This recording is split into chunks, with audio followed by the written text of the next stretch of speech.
Hi, I'm Chuck Sanders, and for the next 13 episodes, I'll be your host as we explore the joy of digital painting. I believe that there's an artist inside all of us that wants to come out, and I'm going to teach you how to bring that artist out and put it on your PC screen. I think all of our lives we've been told that we couldn't become an artist, or we had to be blessed by Michelangelo, or we had to have very expensive tools to become an artist. But I'm going to show you that that's not true. Here, on this show, you can paint a picture right along with me. Each week, I'll use the same colors and the same tools. A link is provided below so that you can download the brush set as well as the color palette that I'll be using in all of the future episodes. If you have these tools ready, just a digital tablet, the color palette, and the brush set that I'll be providing, next week you can paint right along with me. Because you too can create almighty artistic pictures. I'm going to be showing all of the colors that we use in the custom color palette along the bottom of the screen. Let's go ahead and get started. So let's do it. Let's paint a picture right here. We're going to start with a big brush, and then we're going to cover the canvas with a thin layer of magic white. Now this is a wet on wet technique, so the first thing we want to do is get the canvas wet. Now all we want is a nice thin coat of paint here. You're also going to need an almighty computer when you're doing this. You need a computer that can handle the graphics processing power that you need. It'll support your mouse, and it'll allow you to create these fantastic shapes on your screen. Okay, when using a large brush like this, it doesn't take long to cover your canvas. And if you get a black mark on your canvas, just hit the Ctrl-Z and flip it away. Now after you get the white paint on your canvas, you're just going to use the Gaussian blur tool to make an even distribution. That assures that the magic white is nice and even all around the canvas. Now we're just going to start out with a little bit of yellow ochre and a nice big brush. We're going to paint in something that looks a little bit like a sun, like a bright spot. Then we'll go around it with a little bit of sap green. So what we're trying to create is just this beautiful mood in the background. You just want to stroke lightly, and you know, the mistakes really don't matter much because ultimately we're just going to fade that right into the canvas.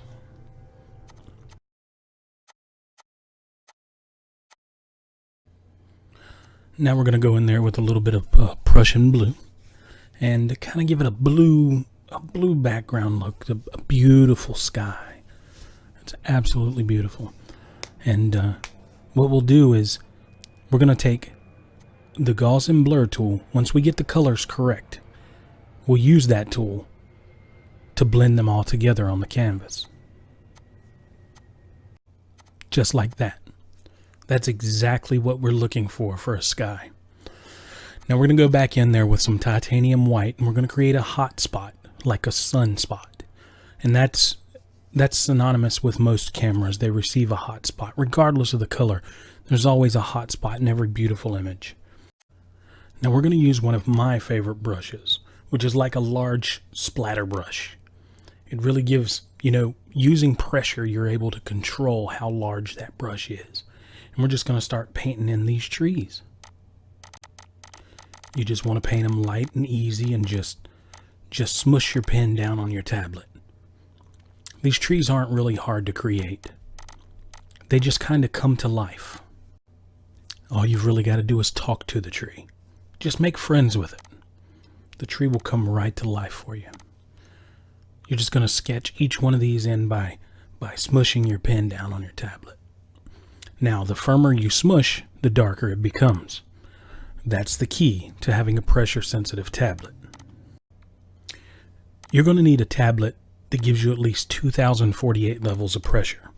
It seems like a lot, but when you're drawing, it really isn't. It gives you the opportunity to control your width as well as your darkness and your opacity. You can use very expensive tablets if you want, but it's not necessary. You can use something like the XP Pen Pro Star 05, which is only around $50. Or you can upgrade it to something like a Wacom tablet. I personally use both. Having expensive tools is a myth The myth is you have to have expensive tools to create expensive products or beautiful paintings. And that's all a myth. You can do this just as easy with a mouse. A pen tablet is a little bit more convenient, but it's not going to change the overall look if you really put your heart and soul to it. These trees are so soft. I freaking love it. Now we're just going to grab a straight line brush and start putting a few indicators of some sticks or twigs inside of the trees. Maybe a trunk here and there. Every tree needs a trunk. If you do this just right, people will think you spent hours trying to produce this effect. Now that we're done with that, let's just clean this brush out. Just beat the devil out of it. Then you're going to find a new brush. You're going to grab that yellow ochre again, and you're just going to start placing highlights all over the tree. Now you want your highlights to come from where your light in the sky is. Those highlights are a reflection of which direction the lights are coming from. So while you're creating those highlights, you really need to think about which direction the light is hitting the tree. And that's, if you look at the center where the hot spot is, you're going to want to put this side on the left of the trees was where the highlight would be. And then over on the other side, you would place them on the right of the tree because your highlight's in the center. There we go. That's really starting to look beautiful, isn't it? Now we're going to grab a little dark sienna here, mixed with a little yellow ochre. And we're just going to go back in and darken those trees up just a little bit because you really want that yellow ochre to stand out. And we're still working on our tree layer here. The further along we progress, the more layers we'll create. And those layers are what make your painting look fantastic. Now we're just going to take a really, really thin brush.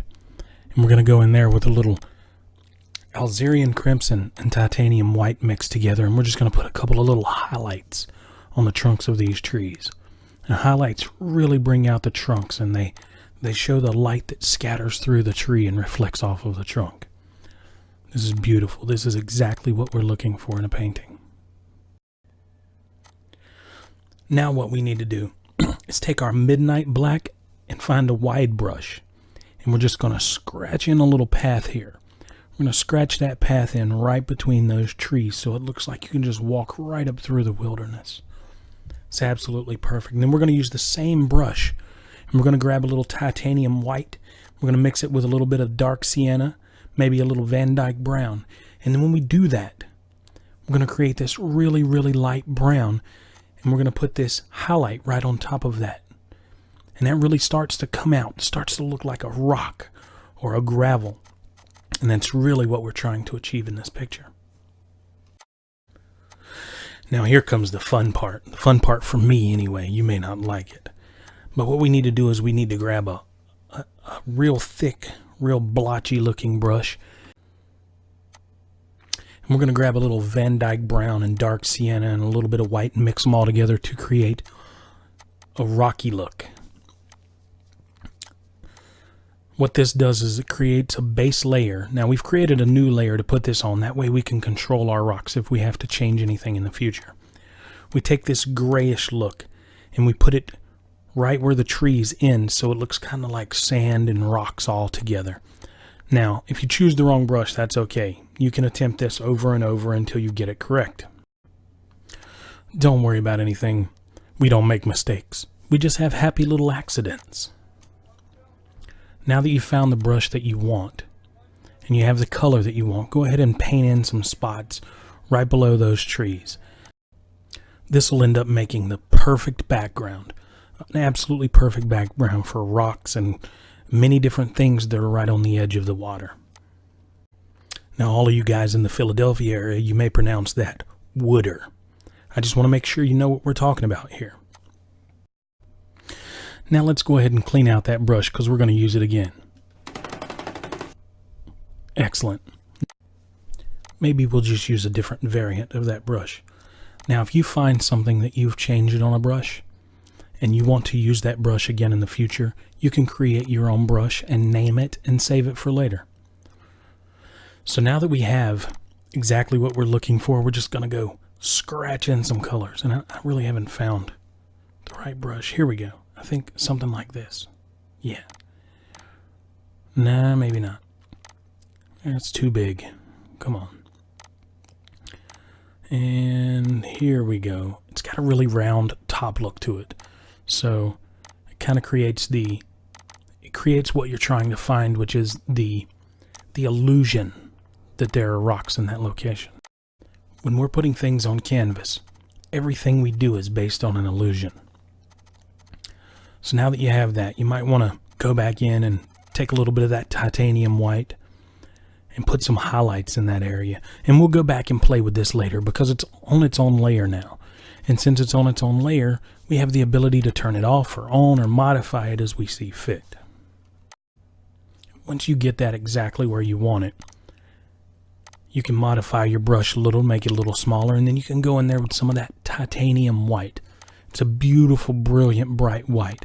And you're just going to create highlights on top of each rock because you know that there's sun gleaming through the trees that are going to bounce right off of those rocks, and they're going to create highlights. Now we go in there also with a Van Dyke brown and a little bit of midnight black mixed together to create dark areas. And we just have to play with these until they start looking like the appearance that we want them to look. There's really nothing more to it than holding your pen down on your tablet and scratching out a few colors. Now we'll get these colors just right, and we'll get these dark spots put in here so that it looks a little more realistic, and then we'll just move right on ahead and go ahead and darken the base of the trees and bring it all together here. Just get those beautiful colors. Now once you're all done with those highlights, you can go back onto your path layer and you can grab a little bit of that midnight black. It's such a deep black. You just color a little bit around the path to give it a little darker color. And that's just so, when you're walking down a path, you like to see the edges. When that's all done, you're going to get a little bit of Algerian crimson, a little Van Dyke brown, a little dark sienna. You're going to mix them together and make a brown color. And it's going to be a darker, deeper brown. And we're just going to color that in and darken the bottom of those trees a little bit more. The further we go into this painting, the more details we're going to bring out. We'll just go ahead and do a few highlights. We're going to modify the brush a little bit and bring out some of that yellow ochre. We might mix it with a little cadmium yellow. And those two colors together will make a really, really pretty highlight on the tree. And you just want to blotch them around. They don't have to be perfect at all. If you look, some of the blotches really look like it's part of the tree hanging out. And that's the look we're going for. We're going for that highlight yellow. And you can achieve that really, really well. You can put some Indian yellow in it. It doesn't matter. Whatever you're making the painting, I'm not. I'm just trying to help you get there. So we go in, we grab a little bit more of that Algerian crimson, bring it down to the bottom of the trees, and you go on your tree layer. And inside of that tree layer, you're just going to fill in some of those areas.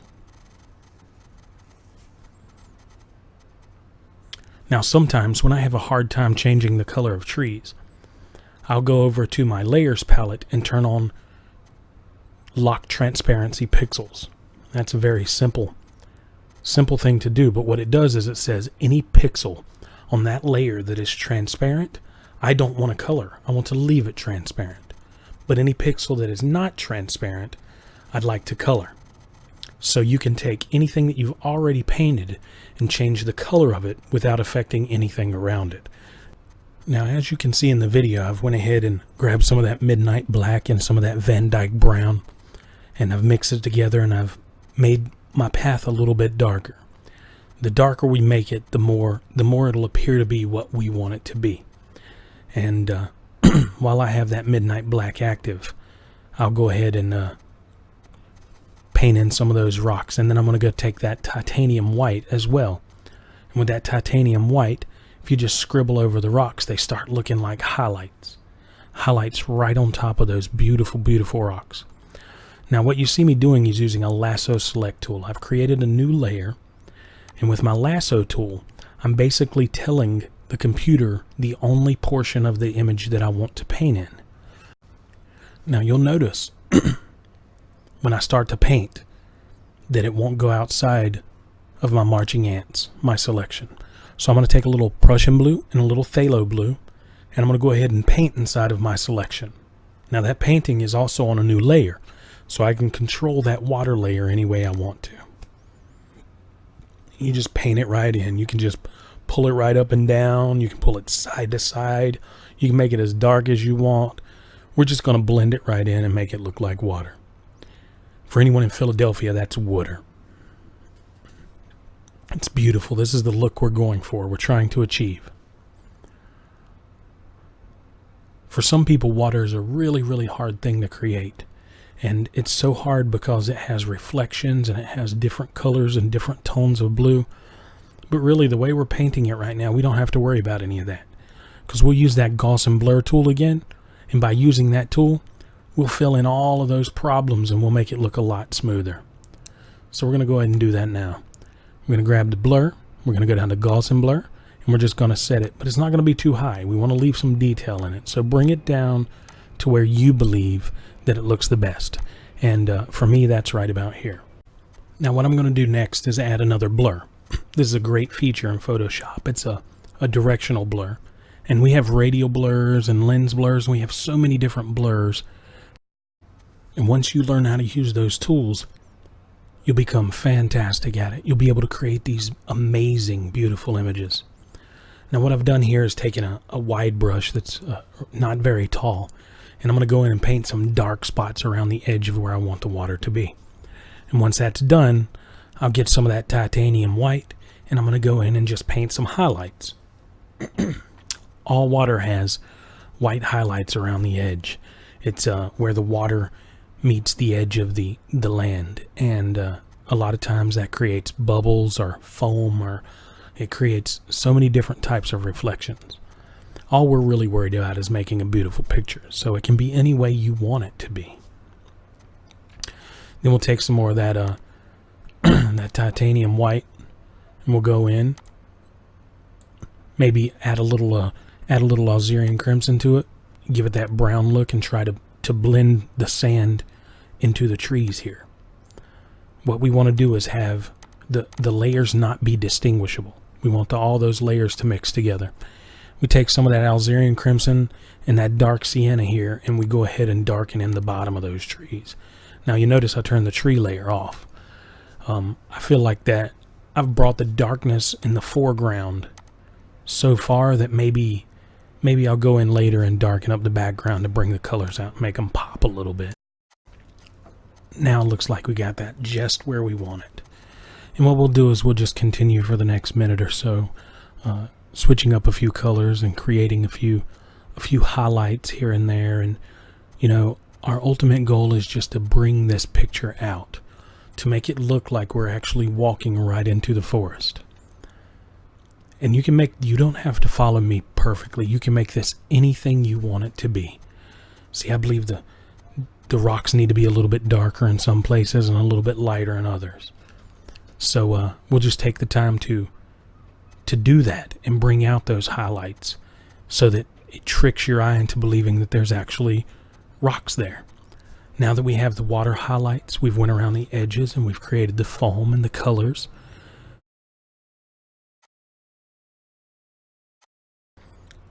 I think maybe we can go ahead and clean out our brush and get ready for another brush here. And then we could grab some of that Van Dyke brown. We're going to bring down a couple of little rocky areas right off in the foreground.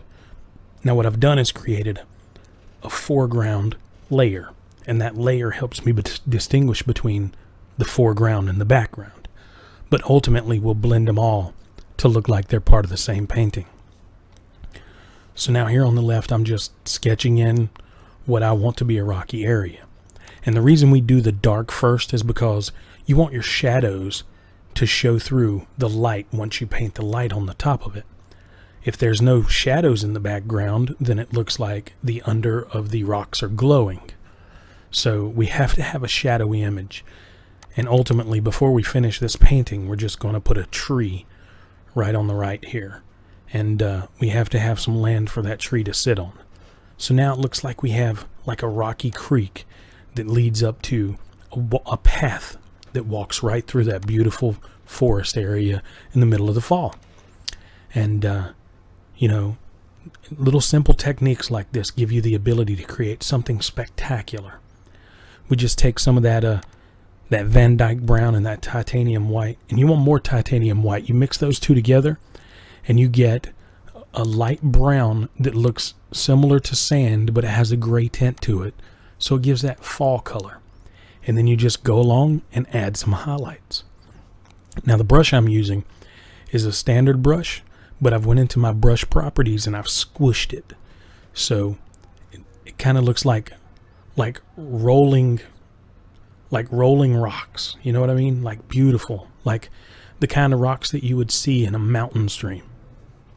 And learning this technique and being able to blend this way will really help you appreciate digital art. Digital art is nothing like painting on a real canvas. I've done both, and I prefer digital because my happy little mistakes are easier to correct. But ultimately, you know, either way, whatever you're used to, if you want to paint on a canvas along with my digital art, that is just fine with me. You could even paint on the side of a car if you want. Now, once you get those rocks right where you want them, you're going to go ahead and use that same brush and change over to your titanium white. And you're just going to paint in some of those foamy areas or those reflections where the sun just twinkles right off the edge of the water. Everyone loves that. When you take a photograph of water, you always get a twinkle effect. And that twinkle effect is what we're trying to achieve in our colors here. And once that's done, you can just stay right on that same brush. No need to wash it out. You just go right in and paint some highlights on your rocks. You get this really, really beautiful effect.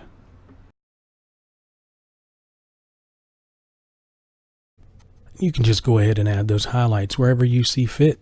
Boy, that water is beautiful. Water's like me. It's lazy. It always looks for the easiest way to do things.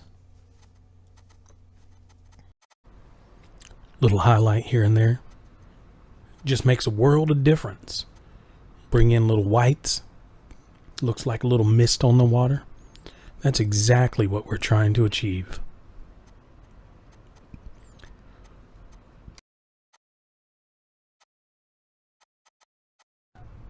Highlights are a very, very important part of any painting. It shows where your light source is coming from, as well as all of your reflections.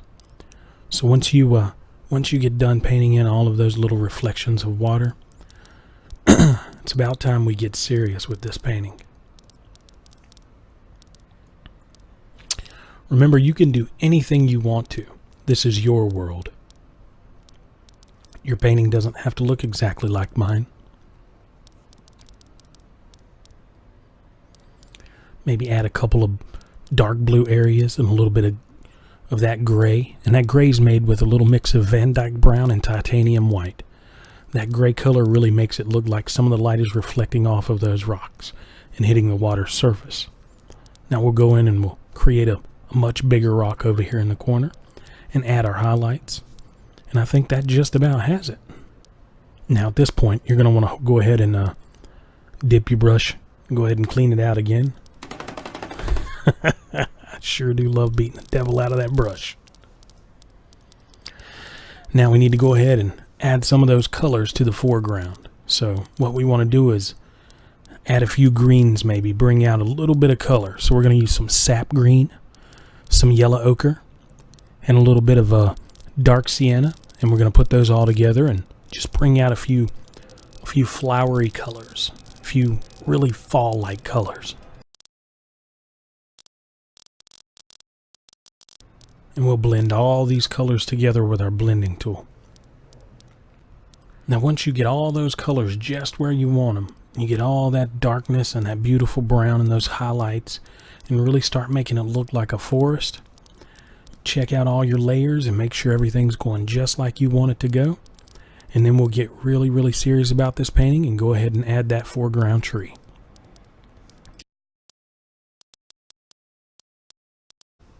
When you get all your grass and your highlights just right, it's time to go ahead and clean out that brush again. You get the right brush, you're looking for kind of a round brush, kind of transparent. You're going to take some of that Van Dyke brown and just do a swooping motion. You're going to take that pen and just push it right across that tablet.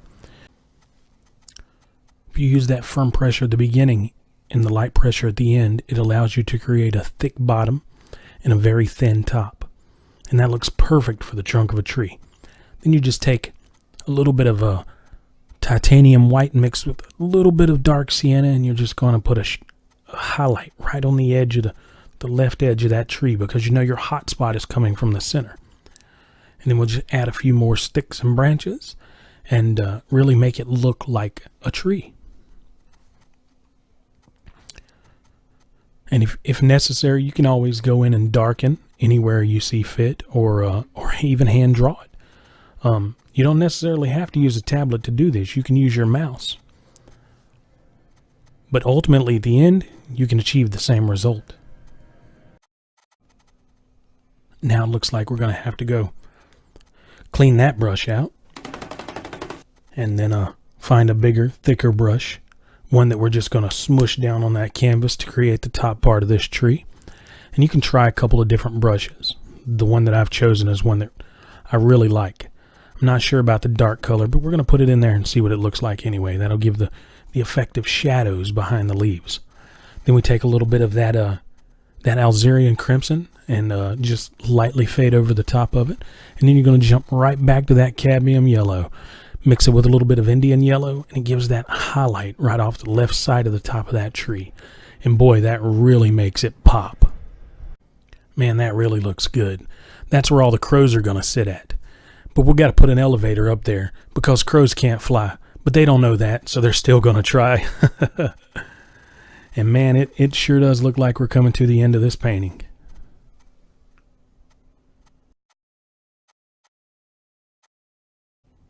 We'll just go ahead and add in a couple of more highlights and a couple more shadows. And we'll really bring out the look of this painting. And I've got to be honest with you.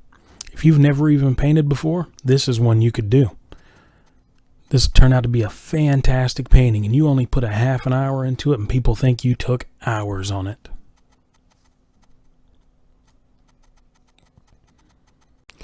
When we teach people to paint this way, it's so simple that they just fall in love with it, and they create all kinds of amazing paintings. These little dark spots and these little highlights and blades of grass and shrubs you're putting in here, this is the hardest part of this whole method. If you can do this, you can do anything on any canvas.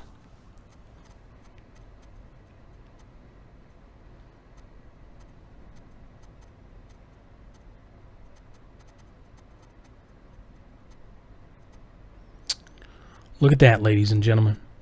The clock over here on the wall says we're just about out of time. I hope you all have enjoyed this episode. God bless you, my friends.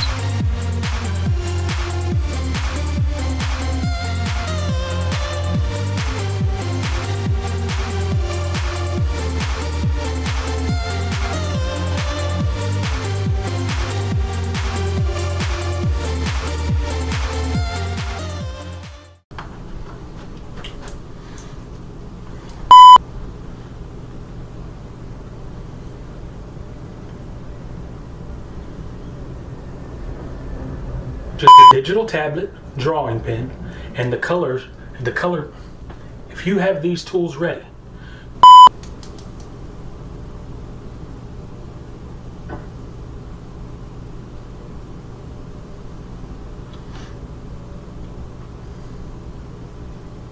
listen, if you guys like what you've seen, don't forget to like, comment, and subscribe, because I'm doing this just for fun and I love it. I hope you love it too.